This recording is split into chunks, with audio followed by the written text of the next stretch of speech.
Patient neck పెయిన్తో లేదా back పెయిన్తో మన దగ్గరికి వచ్చాడంటే కనుక ఫస్ట్ పేషెంట్ విల్లింగ్ అనేది చూసుకోవాలి. అంటే మీరు ఫిజియోథెరపీ కోసం వచ్చారా లేదంటే కైరోప్రాక్టిక్ థెరపీ కోసం వచ్చారా అనేది పేషెంట్ ముందు మనం అడగాలి. మనం అడిగి తెలుసుకోవాలి. మనం ఎగ్జామిన్ చేసేసి మీకు ఇది బెటర్గా ఉంటుంది అనేది మనం ఎప్పుడు చెప్పకూడదు.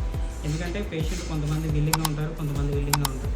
సో ఇప్పుడు ఫిజియోథెరపీ బెస్ట్, కైరోప్రాక్టిక్ బెస్ట్ అంటే కైరోప్రాక్టిక్ ఫిజియోథెరపీకి డిఫరెన్స్ ఏంటంటే జనరల్గా ఫిజియోథెరపీ అయినా కైరోప్రాక్టిక్ అయినా మజిల్స్ పైన అండ్ జాయింట్స్ పైన మనం ఎక్కువ వర్క్ చేస్తాం అనమాట. సో వాటిని రిలీజ్ చేసి వాటికి ఉన్న పెయిన్స్ అండ్ ఆ స్టిఫ్నెస్ని తీసుకొస్తాం.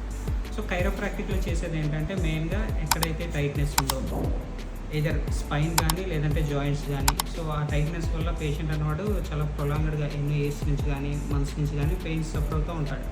సో ఇలాంటి వాళ్ళకి మనం ఎవాల్యుయేట్ చేసి ఆ టైట్నెస్ని పోగొట్టేది ఫిజియోథెరపీనా లేదంటే కైరోప్రాక్టిక్ అన్నదా ఎవాల్యుయేట్ చేసుకొని ఇన్స్టెంట్గా ఏది రిలీఫ్, ఏది బాగా బెనిఫిట్ ఉంటుంది అన్నది మనం పేషెంట్కి ఎక్స్ప్లెయిన్ చేసి మనం అప్పుడు ట్రీట్మెంట్ అన్నది కంటిన్యూ చేస్తాం.